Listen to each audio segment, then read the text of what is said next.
MBBS లేదా MTMS లో seat సాధించడమే మీ లక్ష్యమా? 100% అడ్మిషన్ అష్యూరెన్స్ తో మీకు తోడుగా నిలుస్తుంది రామ్స్ కెరియర్ గైడెన్స్ సర్వీసెస్. ఇండియాలో కానీ అబ్రాడ్లో కానీ 5 రకాల కోర్సులు చేయడానికి ఎలిజిబిలిటీ టెస్టే నీట్.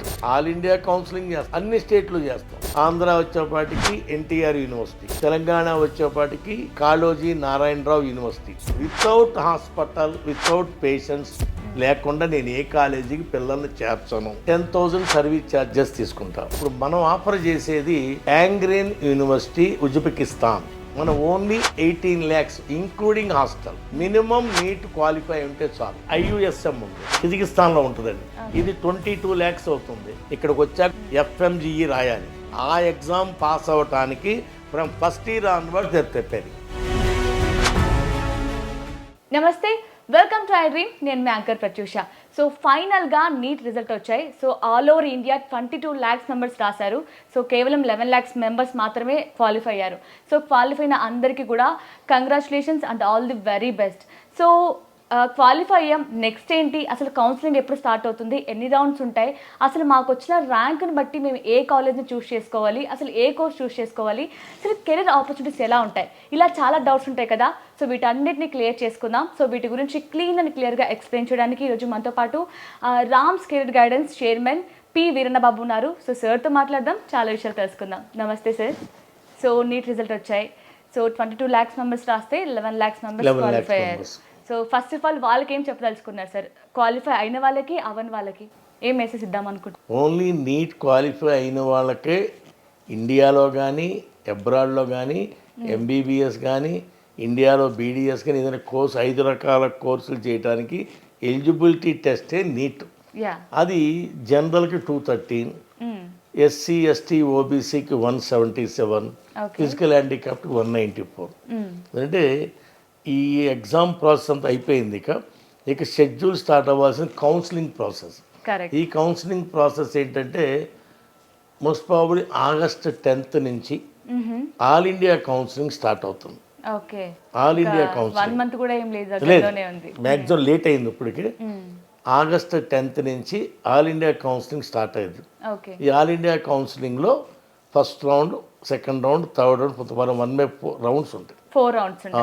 దీనిలో ఏంటంటే మెరిట్ స్టూడెంట్స్ ఎవరైనా సరే ఫస్ట్ ఆల్ ఇండియాకి ప్రిపేర్ అయితే మంచిది. మన అడ్వైజ్ అది.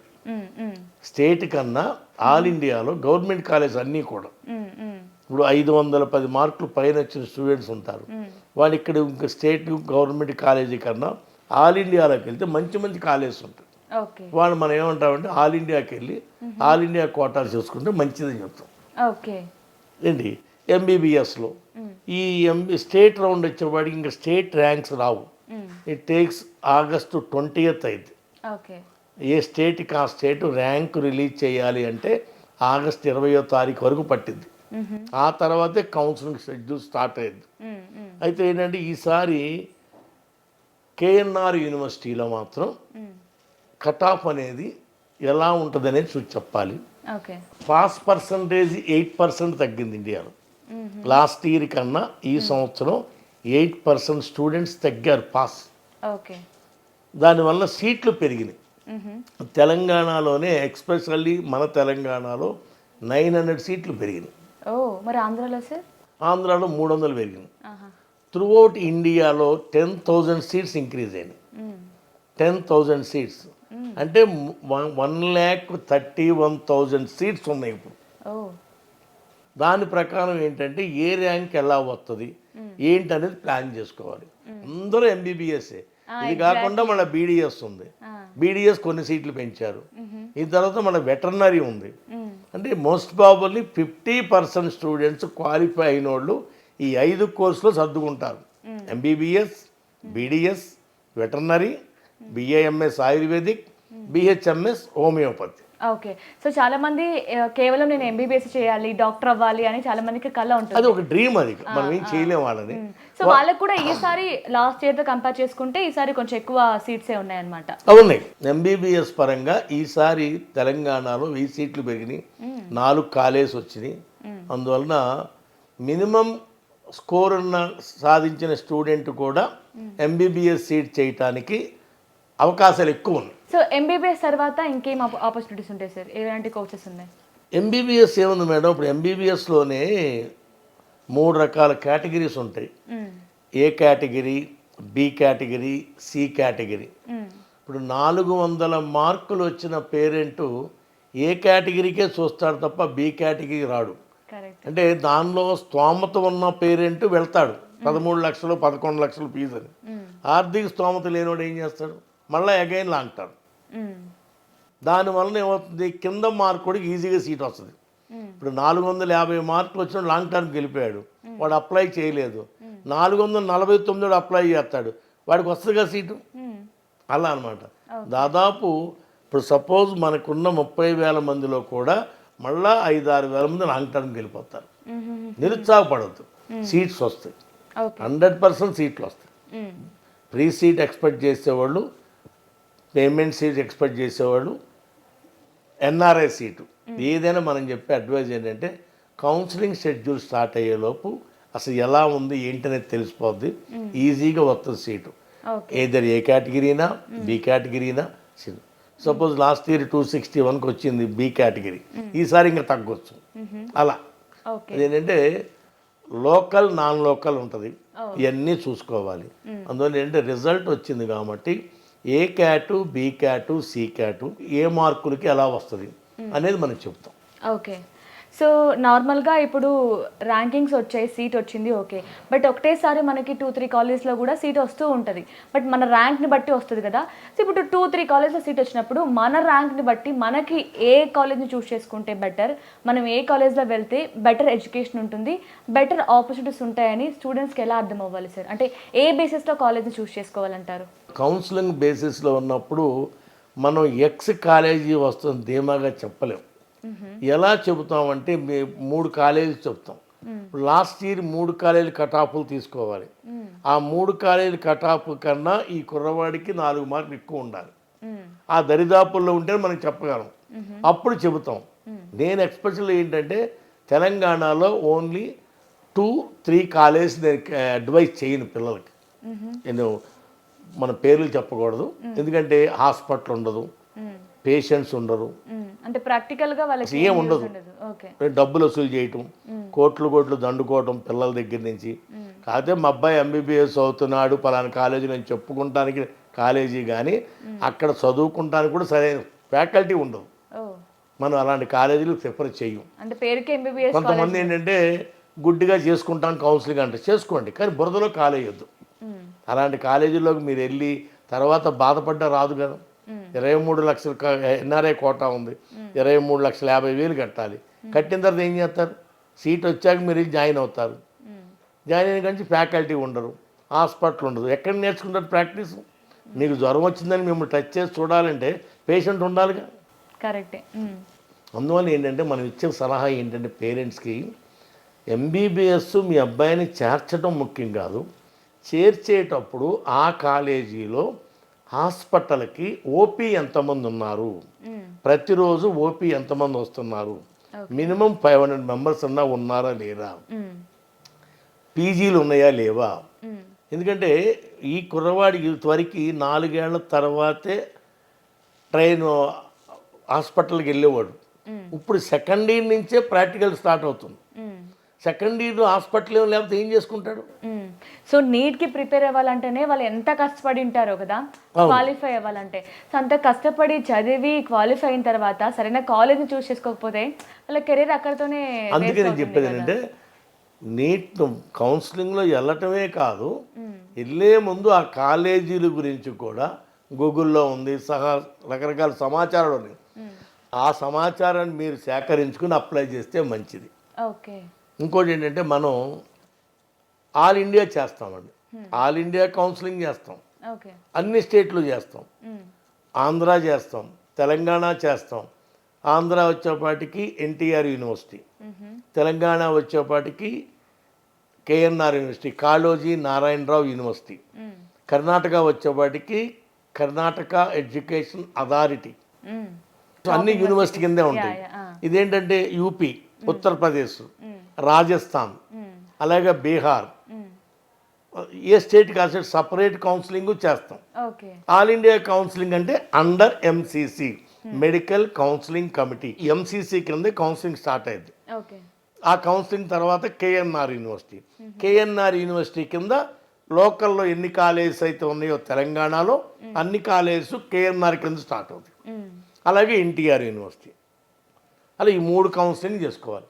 మోస్ట్ ప్రాబబ్లీ ఆంధ్ర తెలంగాణ పిల్లలకి మనం ఇచ్చే సలహా ఏంటంటే ఆంధ్ర తెలంగాణతో పాటుగా ఆల్ ఇండియా కూడా వెళ్తే మంచి ఛాన్సెస్ ఉంటాయి. అంటే ఇప్పుడు కొంతమంది స్టూడెంట్స్ పేరెంట్స్ ఏంటంటే పట్టుబడి కూర్చుంటారనమాట. సో నాకు అందులో కౌన్సిలింగ్లో మనం అప్లై చేసుకున్నప్పటికీ ఆ యూనివర్సిటీ రాకపోయినా నాకు అదే కావాలి, మేనేజ్మెంట్ కోటాలో నేను తీసుకుంటాను, ట్రై చేయండి అని మీ దగ్గరకు కూడా వచ్చే వాళ్ళు చాలామందే ఉంటారు.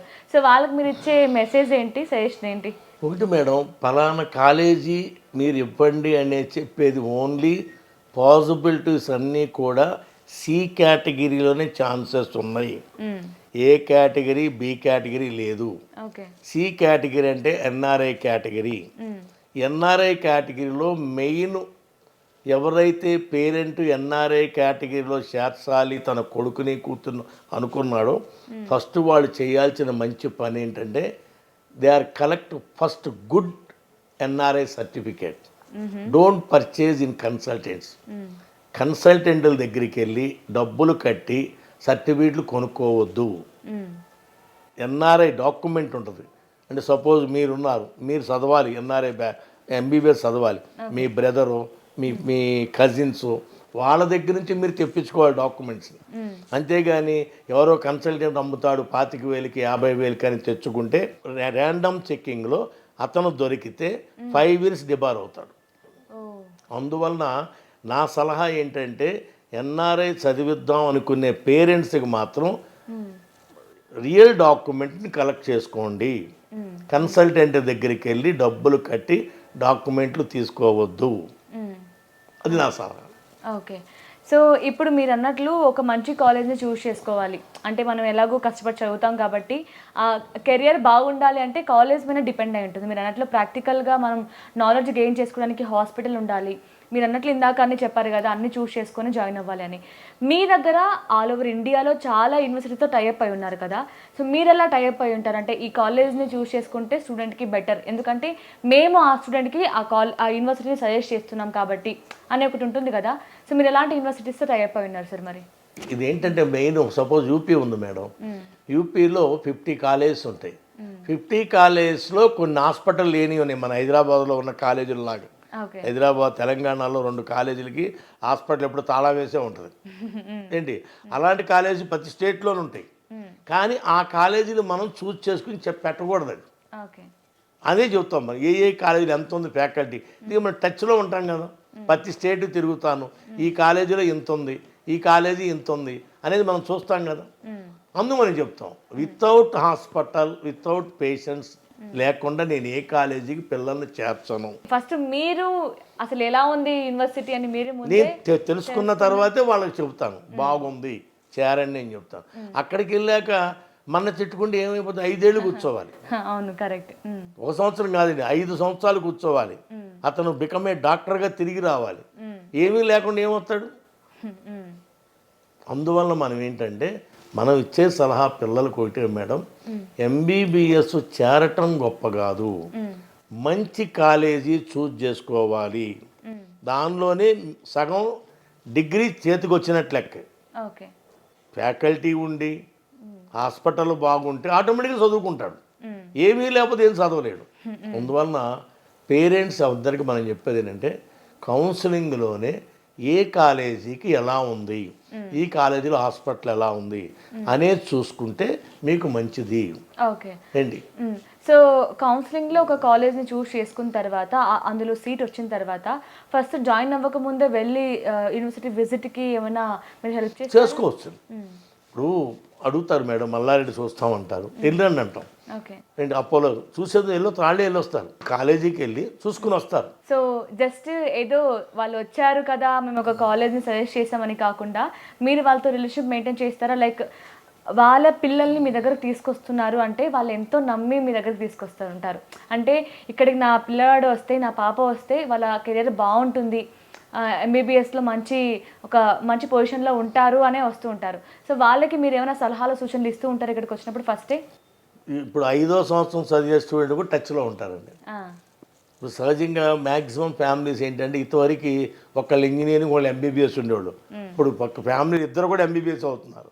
ఇప్పుడు ఈ సంవత్సరం ఒక బాబు వచ్చాడు, నెక్స్ట్ ఇయర్ వాళ్ళ తమ్ముడు రెడీగా ఉంటాడు, లేదా వాళ్ళ చెల్లెలు రెడీగా ఉంటుంది. మన సర్వీస్ బాగుంటేనే వచ్చేది. మనం చేసే చూసింగ్ ఏ కాలేజీ ఏంటనేది చెబుతాం, ఆ కాలేజీ అడ్మిషన్ చేస్తాం, ఆటోమేటిక్గా వాళ్ళు సాటిస్ఫై అవుతారు. సో ప్రాసెస్ ఎలా ఉంటుంది సార్ మీ దగ్గరికి? మీరు ఒక కాలేజ్ నేను ఓన్లీ 10,000 సర్వీస్ ఛార్జెస్ తీసుకుంటా. ఆల్ ఇండియా నేనే చేస్తా, తెలంగాణ నేనే చేస్తా, ఆంధ్ర నేనే చేస్తా. ఈ 3 రాష్ట్రాలు నేనే చేసి పెడతా. ఈచ్ కౌన్సిలింగ్ అంటే ఆల్ ఇండియా 4 కౌన్సిలింగ్స్ ఉంటాయి. First round, second round, mop up round, stay round. Same KNR university, same NTR university. ఈ 3 చేసి పెడతాం. ఇప్పుడు ఎందుకంటే ఎందుకంటే 490 మార్కులు వచ్చిన స్టూడెంట్కి ఆంధ్రాలో కటాకంటంగా సీట్ రాదు. ఏ క్యాట్, ఓసీ. దీని రాకుండా ఆల్ ఇండియాలో ఛాన్సెస్ రావచ్చు. సో ఫస్ట్ ప్రయారిటీ ఆల్ ఇండియాకి ఇస్తారు. మ్యాక్సిమం ఏ కేటగిరీ ఎవరికైతే అవకాశాలు ఎక్కువ ఉన్నాయో వాళ్ళకి నా సలహా ఫస్ట్ ఆల్ ఇండియా చేద్దాం, ఆల్ ఇండియా తర్వాత స్టేట్లోకి వెళ్దాం. అందువల్ల నంబర్ ఆఫ్ సీట్స్ ఉంటాయి ఆల్ ఇండియాలో. 29 రాష్ట్రాల్లో ఉన్న గవర్నమెంట్ కాలేజెస్ అనేది దానిలో ఉంటాయి. సో అంటే ఇలా మీ త్రూ కాకుండా ఇండివిజువల్గా కూడా మాకు తెలుసు, మేము కౌన్సిలింగ్ చేసుకోగలం అని కొంతమంది అనుకుంటుంటారు కదా. బట్ వాళ్ళకి మీ దగ్గరికి రావడం వల్ల డిఫరెన్స్ ఏంటి అంటే, మీరు అన్నట్లు ఆల్ ఇండియా మీకు తెలుసు, ఫస్ట్ ఆల్ ఇండియా ప్రిఫర్ చేయాలా లేదంటే స్టేట్ ప్రిఫర్ చేయాలా, ఎలా చేస్తే మంచి యూనివర్సిటీలో సీట్ వస్తుంది అని మీ త్రూ వస్తే కొంచెం బెటర్ కదా. ఏం లేదు మేడం, కౌన్సిలింగ్ ఎందుకులే మనం చేసుకోలేమో అనుకుంటారు. తర్వాత మంచి జరిగితే మీరు సంతోషిస్తారు, నేను సంతోషిస్తాను.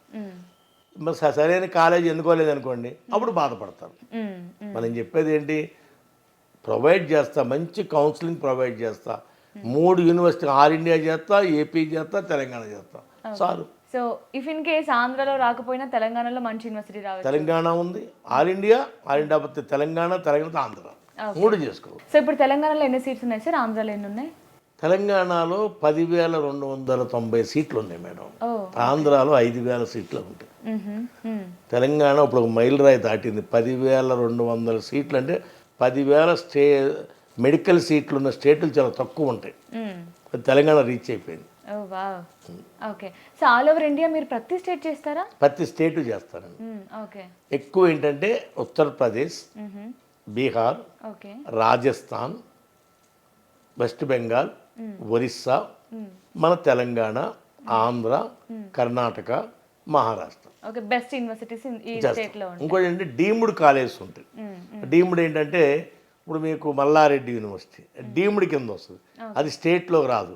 అది అండర్ ఎంసీసీ కౌన్సిలింగ్లో ఉంటుంది. ఎంసీసీ కౌన్సిలింగ్లో టాప్ కాలేజ్ ఉంటుంది. 69 డీమ్డ్ కాలేజ్ ఉంటాయి. ఈ 69 డీమ్డ్ కాలేజ్లో నెంబర్ 1 కేటగిరీ ఉన్న కాలేజ్ ఒక 40 ఉంటాయి. అవి కూడా మనం ఎడ్యుకేట్ చేస్తాం పేరెంట్. ఇప్పుడు సపోజ్ మన మల్లారెడ్డిలో సీట్ రావాలనుకోండి, 330 మార్కులు పైనే రావాలి. టాప్ కాలేజ్ అది. హాస్పిటల్ కానీ 1,500 బెడ్డెడ్ హాస్పిటల్, డైలీ పేషెంట్లు 1,500 మెంబర్స్ ఉంటారు. Top hospital. అలాంటి స్కాట్ చదువుకుంటే కుర్రాడికి చదువు వస్తుంది. సో మనకి ఇండియాలో ఎంబీబీఎస్ చేయాలంటేనే దగ్గర 1 CR అవుతుంది సార్. కానీ మీరు అతి తక్కువ ఫీజులోనే అబ్రాడ్లో చదివిస్తామంటున్నారు. ఎలా సాధ్యమవుతుంది సార్ అసలు? కిజికిస్తాన్, రష్యా, చైనా వీటిల్లో ఏంటంటే ఎక్కువ గవర్నమెంట్ కాలేజెస్ ఉంటాయి. అన్ని గవర్నమెంట్ కాలేజెస్. ఇప్పుడు మనం ఆఫర్ చేసేది యాంగ్రేన్ యూనివర్సిటీ, ఉజ్బెకిస్తాన్. మన ఓన్లీ 18 lakhs ఇంక్లూడింగ్ హాస్టల్ అండి. ఇంక్లూడింగ్ హాస్టల్ 18 lakhs అంటే 6 నెలలకి 1,50,000 కట్టుకుంటే వెళ్ళిపోవచ్చు అతను. 6 సంవత్సరాల కోర్సు అండి. మినిమం నీట్ క్వాలిఫై ఉంటే చాలు. సో ఈవెన్ హైదరాబాద్లో బీటెక్ చేయలేకపోతున్నాం సార్ 18 lakhsలో. అది వాస్తవం. అది అంటే అబ్రాడ్లో ఏంటంటే ఇప్పుడు రష్యా ఉంది, రష్యా ఇంకా తక్కువే ఉంటుంది, గవర్నమెంట్ సీట్లు అయిపోతాయి. చైనా ఇప్పుడు పెరిగినాయి, దాదాపు 7-8 ఏళ్ల క్రితం అయితే 5-6 లక్షల్లోనే అయిపోయేది ఎంబీబీఎస్. సో చాలా మంది ఏంటంటే ఈవెన్ ఎక్కువ మార్క్స్ ర్యాంక్ తెచ్చుకున్నప్పటికీ కూడా ఇక్కడ ఫీజు చూసేసి వెనకడుగేస్తూ ఉంటారు, అంతెలా ఇక్కడ ఫీజులు మెయిన్ IUSM ఉంది, ఇది 22 lakhs అవుతుంది, కిర్గిస్తాన్లో ఉంటుందండి, number 1 university, same Indian faculty, Indian mess, అంటే ఏంటంటే అక్కడ చదువుకున్న మన ఇండియన్స్ పీజీలు చేసి యాజ్ ఏ లెక్చరర్స్గా సెటిల్ అయ్యారు. ఓ వావ్, ఓకే. సో దానికి ప్రాసెస్ ఎలా ఉంటుంది సార్, అప్లై చేసుకోవడం కానీ? నీట్ క్వాలిఫై ఉన్నవాళ్ళు మన అప్రోచ్ అయితే ఓకే పాస్పోర్ట్ అయి నామినల్ ఇవ్వండి అయినాయి అవన్నీ కలెక్ట్ చేసుకుని మనం వీసా తెప్పించాక ఇది అవుతుంది. క్లాసెస్ ఎప్పుడు కూడా సెప్టెంబర్లో ఉంటాయి, ఆగస్ట్ నుంచి అప్లికేషన్ తీసుకున్నాం. ఓకే. సో నార్మల్గా ఏంటంటే ఈ MBBS, ఈ కాలేజ్, యూనివర్సిటీ అంటే కొంచెం ఎక్కువ మంది పేరెంట్స్ ఎలా అంటే ఫ్రాడ్ లెక్క కూడా ఎక్కువ జరుగుతున్నాయి కాబట్టి భయపడుతూ ఉంటారు. లైక్ ఇంత తక్కువ ఫీజుకి అబ్రాడ్స్లో MBBS ఎలా నమ్మాలి మేము? మనం ఏంటంటే కాలేజీ అకౌంట్ నెంబర్ ఇచ్చేస్తాం. ఓకే. ఇప్పుడు ఏదైతే యాంగ్రేన్ యూనివర్సిటీ ఉందో ఉజ్బెకిస్తాన్లో ఆ కంట్రీ వాళ్ళ అకౌంట్ నెంబర్ ఇస్తాం, పేరెంట్ డైరెక్ట్గా వాళ్ళ అకౌంట్లో మనీ వేసుకుంటాడు. ఓకే. మనం ఓన్లీ ప్రాసెసింగే తీసుకుంటాం, ఎలాంటి టెన్షన్ లేకుండా, భయం లేకుండా. అసలు స్టూడెంట్ దగ్గర కాలేజీకి సంబంధించిన ఎటువంటి రూపాయి మన దగ్గర తీసుకోము, ఓన్లీ కాలేజీ అకౌంట్లో వేసుకుంటాడు. ఎప్పుడైతే అతను కాలేజీ నుంచి అప్లికేషన్ వచ్చిందో ప్రాసెస్ మొత్తం చెబుతాం, అతనే పే చేసుకోవాలి. మరి అక్కడ ఎలా ఉంటుంది సార్? ఈవెన్ మన పిల్లల్ని అక్కడ పంపించాలంటే కొంచెం వెనకడి. ప్రతి కంట్రీలో కూడా ఇవాళ ఇండియన్ పిల్లలు థౌజండ్స్ ఆఫ్ ఉన్నారు. దాదాపు మీకు ఇండియా నుంచి 30 నుంచి 40 వేల మంది స్టూడెంట్స్ ఇతర దేశాల్లో చదువుతున్నారు. 30 నుంచి 40 వేల మంది పిల్లలు రకరకాల కంట్రీస్లో. అందువలన ఏ కంట్రీలో కూడా ఇండియన్స్ పిల్లలు లేకుండా లేరు. So with hostel 18 lakhs with hostel. So మొత్తం మన ఇండియన్ ఫ్యాకల్టీ, ఇండియన్ ఫుడ్ కూడా, Indian food, Indian faculty okay, under MCC guide lines. Okay. ఇంకోటి ఏంటంటే ఈ 6 సంవత్సరాల్లో కోచింగ్ కూడా ఇస్తారు నీట్ PG పాస్ అవ్వటానికి. ఇక్కడికి వచ్చాక ఒక ఎగ్జామ్ ఉంటుంది, FMGE రాయాలి, ఫారెన్ మెడికల్ గ్రాడ్యుయేట్ ఎగ్జామినేషన్. ఆ ఎగ్జామ్ పాస్ అవ్వటానికి from first year onwards they preparing.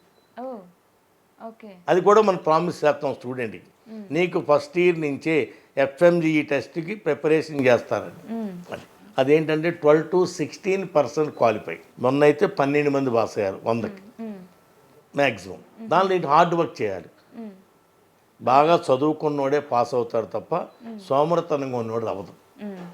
ఎబ్రాడ్లో కష్టపడి, నేను చెబుతున్నా ఒకటే మేడం, ఎబ్రాడ్లో చదవటానికి వెళ్ళి కష్టపడేవాడికే ఉపయోగం, కానీ ఆ కంట్రీలు ఎంజాయ్ చేద్దామనేవాడు తల్లిదండ్రులను మోసం చేయటమే. ఇక్కడికి వచ్చి ఏం చేయలేడు, FMG రాయలేడు, 5 ఏళ్ళ నుంచి కూర్చున్నారు FMG అవనోళ్ళు. సో అప్పుడు చదివి కూడా వేస్టే కదా. ఇంకో ఉపయోగం, ఇక్కడ డాక్టర్ అయ్యో కుదరదు కదా, అనఫిషియల్. ఇక్కడ నువ్వు డాక్టర్ అంటే ఎక్కడ ఉండాలి, MCC గైడ్ లైన్స్ ఇవ్వాలంటే FMG పాస్ అయి ఉండాలి. FMG పాస్ అయిన తర్వాత ఇక్కడ హౌస్ సర్జన్ చేయాలి నీకు, అప్పుడు నువ్వు డాక్టర్ అవుతున్నావు. అప్పుడు దాకా అనఫిషియల్ డాక్టర్. కొన్ని వేల మంది పిల్లలు FMG ఎగ్జామ్ పాస్ అవ్వక వెయిట్ చేస్తున్నారు. ఓకే. స్టిల్ సో అక్కడ అబ్రాడ్లో డాక్టర్గా వర్క్ చేశారు, అక్కడ చేసుకోవచ్చు, మళ్ళీ అక్కడే PG చేసుకుని అక్కడే డాక్టర్ చేసుకోవచ్చు. కానీ ఇండియాలో పనికిరాదు. ఇండియాలో పనికి రావాలి యాజ్ ఏ డాక్టర్గా అంటే they must qualify FMGE exam. Okay. So అక్కడ ఎడ్యుకేషన్ అయిపోయిన తర్వాత అబ్రాడ్లోనే వర్క్ చేసుకుంటూ కూడా దీనికి ప్రిపేర్ అయ్యి ఎగ్జామ్ రాయొచ్చా? చేసుకోవచ్చు, అక్కడే PG చేసుకుంటారు, అక్కడే జాబ్ చేసుకుంటున్నారు. వీళ్ళందరూ అది అక్కడే ఫ్యాకల్టీ అవుతున్నారు, గెస్ట్ లాగా ఇండియా వస్తారు వెళ్తారు, అక్కడే ఉన్నారు అలా. ఓకే. సో అబ్రాడ్లో చదివి అక్కడే డాక్టర్గా వర్క్ చేసే వాళ్ళకి కూడా ప్యాకేజెస్ బాగానే ఉంటాయి కదా సార్? బ్రహ్మాండంగా ఉంటాయి. మన ఇండియాలో ఏం పనికి వస్తుంది మేడం, మీకు US లో ఒక డాక్టర్కి 5 to 7 lakhs ఉంటుంది మినిమం. ఇక్కడేముంది 50,000 MBBS డాక్టర్కి. ఇక్కడ PG student 12 to 15 hours hard work చేస్తాడు. అక్కడ ఓన్లీ వారానికి 4 రోజులే ఉంటుంది, అంత తేడా ఉంటుంది. అబ్రాడ్కి ఇండియాకి చాలా తేడా ఉంటుంది అదనమాట. అయితే మనం చెప్పేది ఏంటంటే స్టూడెంట్కి ఒకటే, మా దగ్గర అయితే యాంగ్రేన్ యూనివర్సిటీ, IUSM యూనివర్సిటీ ఉన్నాయి. లోయెస్ట్ బడ్జెట్ కావాలనుకునే వాళ్ళకి 100% అడ్మిషన్ చేస్తాము. Okay. Yeah, nice sir, thank you so much.